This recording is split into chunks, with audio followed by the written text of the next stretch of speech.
바랍니다. 예, 제입입니다. 신고리 원전 오르크기 건설 중단에 대해서 좀 말씀드리겠습니다. 화면 보시면 2016년 6월 달에 신고리 오르크기 건설 허가가 되면서 그때 당시 심사보고서의 내용인데요.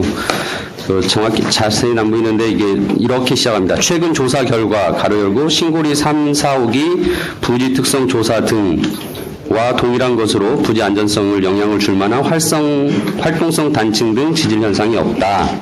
그래서 결론은 이제 부지 안전성이 확보될 것으로 판단한다라고 기재가 되어 있습니다. 원안위의 고시에 따르면 원전 부지 반경 40km, 8km, 1km 간격으로 상세 지질 조사를 하게 되어 있습니다. 그런데 이제 이 건설허가 3개월 후인 2016년 9월 달에 경주에서 규모 5.8의 이제 지진이 일어났었죠. 이 경주 지진이 일어난 것은 이제 양산 단층이고요. 이게 경주 위에서부터 남해안까지 뻗어서 원전 부지에서 40km 이내에 있는 것입니다.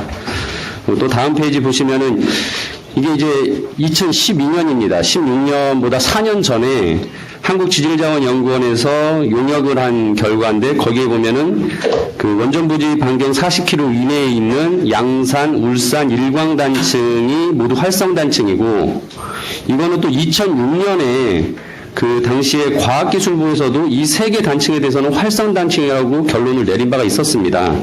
특히 일광단층은 신고리에서 5km밖에 떨어지지 않은 그런 이제 단층입니다. 그래서 이런 내용을 종합해보면 신고리 오르코기가 2005년, 그러니까 16년 전, 11년 전에 3, 4, 5기 건설 당시에 심사한 조사의 근거에서 지질조사를 미흡하게 했고, 그리고 건설 허가 3개월 후에 발생한 경주 지진이라는 사건이 발생이 돼서 부지 안전성에 큰 이제 우려가 심각하게 나타난 거죠. 그래서 작년 제가 국감 때 이 문제 똑같이 말씀하시면서 이 원전 건설에 대해서 일단 좀 중단하고 지질조사부터 해야 되는 거 아니냐라는 말씀을 드린 바가 있었습니다. 그래서 이제 규정을 보시면은요, 이게 원안법 11조에 의하면은 원전은 재방지 지장이 없는 것에서 허가가 돼야 된다. 라고 되어 있고 17조의 건설허가 취소의 근거에 보면은 즉 허가 기준 11조에 미달하게 되면 1년 허가를 취소하거나 1년 동안 공사를 정지할 수 있도록 하고 있습니다. 그리고 이제 원자료 시설 기술 기준 규칙에 보면은 지진이나 지각 변동이 일어날 수 있는 곳에는 설치하면 안 된다라는 취지의 그런 조항이 있습니다. 그래서 제가 이런 내용을 종합해 볼 때 이번에 신고리 오르코기 건설 중단의 법적 근거는 제가 보기에는 건설 당시에 미흡한 지질 조사와 또 허가 후 경주 지진이라는 사정의 변화를 반영을 해서 중단을 했어야 되는 거 아닌가라고 생각을 합니다. 그러니까 원안위가 그리고 활성단층에 대한 지질 조사를 실시하는 게 더 우선이었다라고 생각합니다. 그런데 그런 부분들이 제대로 반영이 안 되고 올해 6월 27일 국무회의에서 정식 안건도 아니었는데 구두보고가 있었고 신고리 오르코기에 대해서 20분간 토론 만에 해수부 장관이 중단 의견을 냈고 대통령이 그럼 일시 중단하자라는 결론을 냈다고 합니다. 언론 기사에 나온 내용이에요. 그리고 원안위의 위원장은 그때 당시 국무회의는 참석조차 안 했습니다. 그러니까 이런 행위들이 제가 보기에는 이제 법적 근거가 없는 굉장히 초법적인 행정조치라고 판단이 됩니다. 그러니까 잘 따지고 보면은 충분히 법적 근거를 가지고도 우리가 할 수 있는 일이 있었는데도 불구하고 그렇지 못하다는 것이고 그래서 저는 이 국무회의가 진짜 법 위에 있는 의사결정 기구인가 대통령은 법 위에 있는 의사결정자인가 라는 의문을 가질 수밖에 없습니다. 이 부분 국무진행 실장님 좀 답변을 주시고요. 다음 또 차트 보시면은요. 이게 공론화위원회 자문위원으로 위촉된 게 17분인데 2명은 조사분과고 4명은 소통분과입니다. 그리고 11명이 법률분과입니다. 지금 법률분과의 리스트인데요. 이 대부분 보시면은 진보 성향 또는 공론화위원장과 친밀 관계에 있는 법조인들 위주로 구성을 했습니다. 그래서 저는 이번 공론화위원회가 법적 근거 없이 만들어지고 또 친정부 성향이 의심되는 이런 자문위원들 의원들 요청하면서 또 대통령은 공론화위원회 결정에 따르겠다라고 하니까 이게 갈등을 조정하는 공론화위원회가 아니라 갈등 조장위원회다라고 생각이 됩니다. 그래서 저는 이 부분에 대해서 정부가 다시 한번 신고리 원전 건설 중단에 대한 법적 근거를 마련하기 위해서 제가 아까 전에 제시했던 지질조사 등에 대해서 한번 문제를 생각했으면 좋겠고, 그리고 공론화위원회가 단순히 단편적인 이 신고리 원전에 대해서 지금 할 게 아니라 탈원전이라는 큰 그런 내용을 가지고서 정책 방향을 가지고서 장기적으로 국민들의 여론을 수렴하는 진정한 공론화위원회가 되어야 된다고 생각합니다. 이 부분에 대해서는 실장님 의견을. 예, 의원님 말씀 주신 것에 대해서 세 가지만 말씀을 드리겠습니다. 먼저 탈원전하고 신고리 5, 6호기 공론화 문제인데요. 탈원전에 대해서는 정부가 한 60년에 걸쳐서 탈원전을 해나가겠다라는 정책을 발표했고 실제로 이행이 되려면 한 60년 이상이 걸립니다. 신고리 5, 6호기 공론화 문제는 사실 지금 탈원전하고는 약간 좀 별개의 차원으로 지금 이미 공정이 진행된 신고리 5, 6호기를 중단하는 문제와 관련돼서 사실 국민들의 의견이 정말 무엇인지를 한번 뜻을 물어보자는 차원에서 신고리를 5, 6호기의 공사 재개냐 계속 공사하냐 하는 두 가지 측면을 국민의 뜻을 물어본 차원에서 했기 때문에 사실 탈원전하고는 약간 차원을 달리 저는 구분해서 봐야 되지 않는가 이렇게 싶고요. 두 번째는 위원님께서 아까 이 PPT로 보여주신 것처럼 원안법상의 허가 절차 관련돼서 취소할 수 있는 정지할 수 있는 내용을 말씀을 주셨는데요. 사실 국무회의에서 논의된 거는 원안법에서의 관계는 허가할 때의 그 절차의 하자라든가 요건의 미비라든가 또는 이 관련되는 기준의 미달과 같은 사안이 있을 때는 원안법에 의해서 허가를 취소한다든가 중단할 수 있습니다. 그러나 국무회에서 논의된 것은 당초 허가가 잘못됐다는 차원보다는 이 신고리 5, 6호기를 국민의 안전 때문에 중단해야 되냐 말아야 되냐는 차원에서 정책적 판단 차원에서 국무회에서 논의했다는 말씀을. 제가 그걸 모르는 바가 아닌데요. 네. 그러니까 공론화위원회라는 게 제가 아까 질문드렸잖아요. 과연 법적 근거가 있느냐에 대한 부분하고 이미 허가 당시에 미흡한 지질조사에 대한 문제점을 가지고 허가 취소가 가능한 법적 근거가 있습니다. 그런 걸 제대로 검토도 안 해보고 그냥 국무회에서 20분 토론하고 그렇게 절차를 무시하고 진행을 하니까 갈등조장위원회라고 제가 말씀드리는 거잖아요. 그래서 지금 해명하신 내용들은 이미 이렇게 언론을 통해서나 다 말씀을 하셨는데, 저는 근본적으로 다시 한번 법적인 절차들에 대해서 근거를 가지고 검토를 해주시라는 내용입니다. 자, 최 의원님 수고하셨습니다. 다음은 더불어민주당에 존경하는 최은열 의원님 질의해 주시기 바랍니다. 부회장 증인에게 1분 정도. 네, 그렇게 하시죠. 저걸 자를 좀 옮겨야 되겠다. 증인이 좀 자리에 일어서 주셔서 좀 앞에 나와 주셨으면 좋겠는데.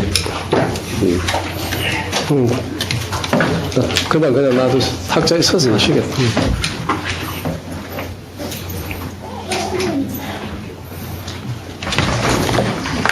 네, 말씀하시죠. 예, 국민의당 최입입니다.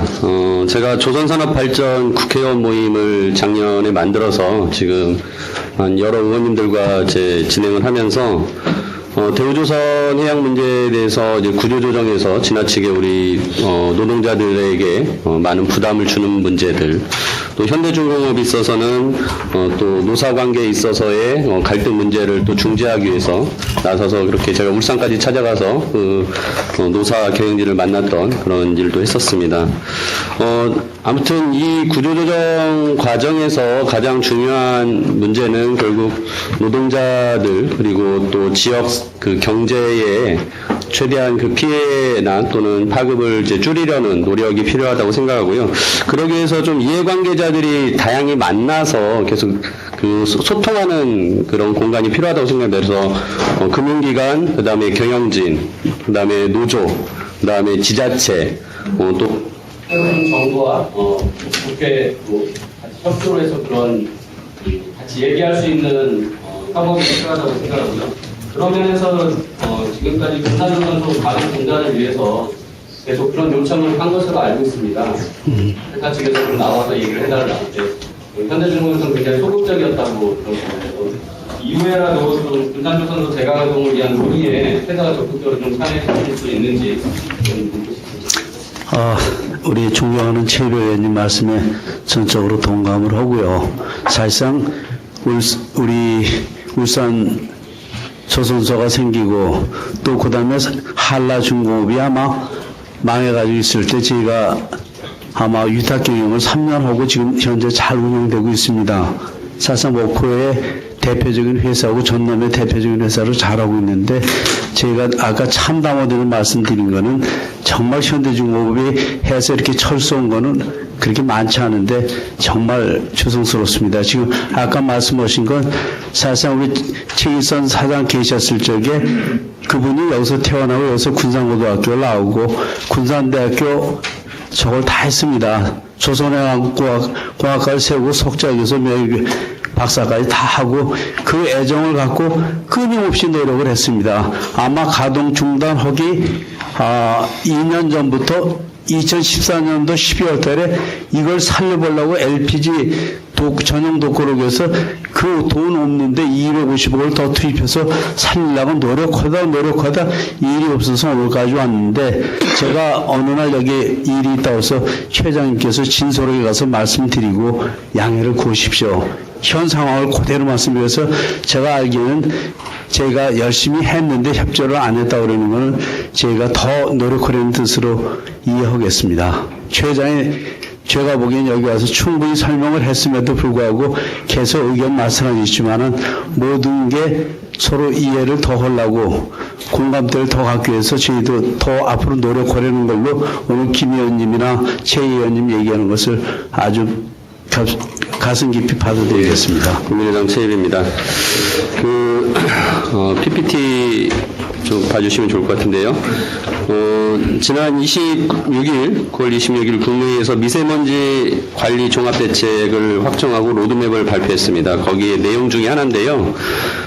주요한 내용이 이제 그 석탄 발전소 현재 9기가 있는 그 건설 중인데 공정률이 낮은 4기를 LNG 등 친환경 발전소로 전환하겠다는 계획을 세웠습니다. 그리고 지금 화면 맨 마지막 밑에 보면은 작은 글씨로 LNG 전환 추진 협의 4기 해가지고 협의가 된 것처럼 지금 쓰여 있는데요. 저기 실장님, 네. 이 석탄 발전소 건설업자가 그 SK가스하고 그 포스코에너지 등 이제 민간 사업자입니다. 네. 이 전환에 대해서 협의를 진행하신 바가 있었습니까? 예, 총리실이 한 건 아니지만 제가 부처가 해가지고 상당히 저는 의견이 적분됐다고 얘기를 들었습니다. 그래요? 그리고 이 발전소가 입지한 곳이 당진시하고 삼척시인데 네. 그 지자체와도 협의를 하셨습니까? 저는 한 걸로 알고 있습니다. 그래요. 저는 그 SK가스와 포스코에너지 쪽 통해서 얘기를 들었는데 협의된 바 없었다라고 합니다. 그리고 당진시와 삼척시도 뭐 크게 협의를 진행한 바는 없었고 오히려 삼척시의 몇몇 단체들은 반대한다고 뭐 시위까지 한 것으로 알고 있습니다. 이게 이런 협의 진행이 제대로 되지도 않은 채 저렇게 그 전환 계획이 발표가 된 것은 제가 앞서 공론화위원회 문제 지적과 비슷한 틀에서 보면은 그 정부에서 어떤 내용적 정당성이 있다라고 생각하면 절차를 무시하는 경향이 점점 많이 나타나고 있습니다. 그래서 이 설리금 정책을 이렇게 절차를 무시하고 진행하는 것은 문제가 있고요. 또 한 가지 사례인데요. 이것도 역시 절차를 무시한 사례입니다. 다음 페이지 보시면은 국무총리가 위원장이고 복지부, 기재부, 행자부, 국조실 장관 등이 이제 당연직 정부위원으로 들어가는 사회보장위원회가 있습니다. 이 위원회가 이제 사회보장 기본 목표 및 중장기 추진 방향, 주요 추진 과제 및 추진 방법, 필요 재원 규모와 조달 방안 등을 심의 의결하게 돼 있다고 합니다. 실장님인데 이 문재인 정부 들어와서 이 위원회에 민간위원이 유촉되었습니까? 아직 구성이 안 된 걸로 알고 있습니다. 예, 아직 안 되었습니다. 그리고 이 위원회가 열린 적이 있습니까? 새 정부 들어와서는 아직 개최를 안 한 걸로. 그렇죠. 새 정부 들어와서 한 번도 열리지 않았습니다. 근데 이미 정부에서는 의료보험 보장성 강화라는 굉장히 큰 사회보장에 대한 큰 틀을 바꾸는 문재인 케어를 발표를 했습니다. 사회보장위원회를 거치지 않은 거죠. 그러니까 이것도 똑같습니다. 그러니까 내용적 정당성이 있다라고 생각하는 거예요. 왜? 공약이었고 당선이 됐으니까 국민들이 원하는 거다라고 생각하시고 추진하는 것인데 아무리 그렇다 하더라도 이 절차적 민주성과 합법성을 지금 확보하지 않고 이렇게 강행하고 있어요. 그래서 이런 부분들이 저는 절차적인 민주성과 합법성을 지키는 과정이 소통의 과정입니다. 그리고 그게 협치의 과정이고요. 계속 문재인 정부에 대해서 여러 가지 평가를 할 때마다 소통이 부족하다는 얘기가 나오는데요. 바로 이런 부분들입니다. 그래서 특히나 우리 국무조정실에서 더욱더 이런 부분 신경을 써주셨으면 좋겠습니다. 예. 좀 다른 얘기인데요. 그 다음 화면 보시면 이게 OECD 국가의 자살률입니다. 뭐 아시다시피 우리나라가 10만 명당 28.7명으로 2위인 헝가리 19.4명에 비해서 압도적인 1위를 하고 있습니다. 매우 부끄러운 기록이고 그동안 꾸준히 자살 방지 대책을 마련하겠다고 이제 정부도 해왔는데 그런 대책들이 과연 실효성이 있는가 의문이 갑니다. 그 자살 원인에 대해서 2015년 통계 자료를 보면은 그 우리가 흔히 경제적인 문제로 많이 자살을 한다라고 생각을 하는데 경제 문제로 자살한 인원이 3,089명입니다. 근데 정신적인 문제로 자살한 사람이 4,228명으로 오히려 더 큽니다. 그러니까 즉 정신적인 질환에 또는 정신적인 어떤 스트레스 뭐 이런 것들이 원인이 많이 된다는 거죠. 그래서 제가 한 5년간 2013년부터 현재까지 국무조정실이나 국무총리실에서 자살방지 대책 주요 지시사항이 있는지 한번 자료를 요청했더니 2013년 7월하고 2016년 2월 딱 두 차례 이제 있었고 없었습니다. 그래서 거의 어떻게 보면은 국가 차원에서는 좀 자살 방지 대책에 대해서 손을 놓고 있는 것이 아닌가 생각이 되고 정부 내 부처도 보건복지부에 정신건강정책과가 있는데 거기서 담당을 하는데 담당자가 주무관 한 명인 것 같습니다. 뭐 특별하게 뭐 정책들이 나오지 않는 이유가 이런 데 있는 거죠. 제가 이제 하나 제안을 드리겠는데요.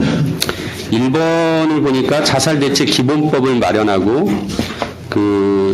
후생성에 있던 것을 총리실로 가져와서 그 자살 예방 사업을 추진한답니다. 그리고 심리 상담을 확대를 해서 이제 자살을 방지하고 있고 핀란드는 국가적으로 이제 프로젝트로 심리적 부검이라는 뭐 그런 제도를 도입을 해서 정신의학적, 사회심리적 대책을 마련을 해서 자살률을 크게 낮췄다고 합니다. 그래서 저도 우리나라에서 이 자살 예방 대책을 좀 국가적인 그 과제로 상정해야 되는 거 아닌가. 그러니까 뭐 이번 그 국정과제 100대 과제에 들어가진 않았지만 진짜 이 부끄러운 세계 자살률 1위라는 이런 현실을 감안했을 때 좀 국가적인 과제로 삼고 그다음에 그 자살 방지 대책 기구도 좀 더 제대로 만들고 그리고 이제 좀 가장 좀 쉽게 좀 접근할 수 있는 게 앞서 그 두 나라에서 시행한 것처럼 정신건강에 대한 그 심리 상담이나 이런 것들을 확대하는 건데요. 우리가 이제 국민들이 다 건강검진을 받지 않습니까? 거기에 정신 상담 과목으로 아예 넣어서 그 주기적으로 좀 그런 것들을 이렇게 그 저희가 체크할 수 있도록 하는 것이 되게 바람직하다는 생각이 들어요. 왜냐면은 기본적으로 그 정신과 어떤 상담을 받는다는 게 일반인들이 이제 어렵게 생각하고 또 그게 기록에 남으면은 안 좋다고 생각을 하거든요. 근데 우리가 그냥 건강검진상에서 당연히 받아야 되는 것이라고 한다면 부담이 없을 겁니다. 일반인들이. 그래서 그 부분은 한번 좀 적극적으로 검토를 해 주셨으면 하는 그 제안을 드리겠습니다. 예.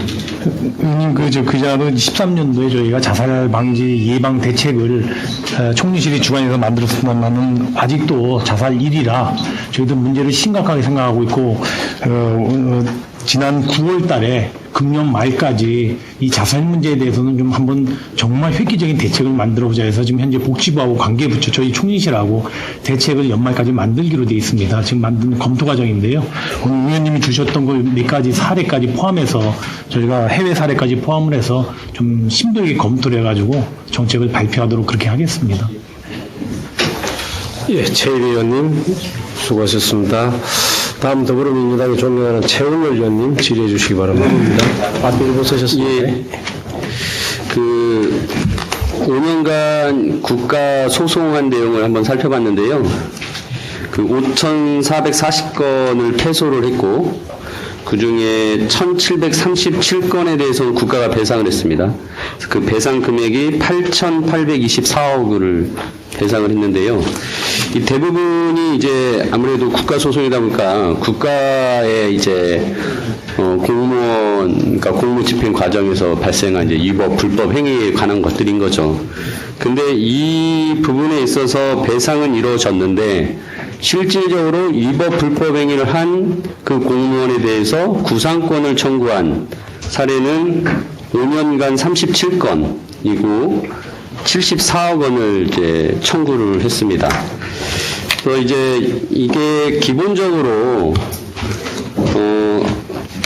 공무원이 뭐 중과실이거나 고의가 아니면은 뭐 하지 않을 수도 있는 거고, 또한 이제 뭐 해봤자 어차피 구상받을 그런 그 경제적인 혜택이 뭐 실익이 없으면 안 할 수도 있다고 봅니다. 근데 하지만 그러함에도 불구하고 저는 이러한 절차들을 밟아야만이 기존에 일어났던 어떤 위법 불법 행위들을 근절시킬 수 있다고 생각을 하거든요.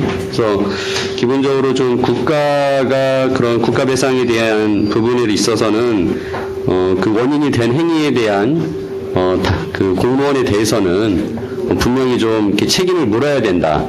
그러야만이 근본적으로 공무원의 위법 불법 행위들이 사라진다. 그리고 지금 과거 정부에 있었던 뭐 블랙리스트 사건이나 이런 것들도 이후에 또 누군가 분명히 국가에게 배상 청구를 할 수 있는 거거든요. 예. 그래서 그런 부분을 앞으로 좀 근절하기 위해선 아까 계속 말씀드린 절차적, 내용적 합법성과 민주성을 확보하기 위해서 우리가 좀 이런 절차들 꼭 좀 진행될 수 있도록 국무조정실에서 관심 갖고 좀 해주시기 바랍니다. 예, 그렇게 하겠습니다, 의원님. 예. 예, 최배우님 수고하셨습니다. 감사합니다. 다음은 더불어민주당의 존경하는 최은열 의원님 2분 쓰시겠습니다.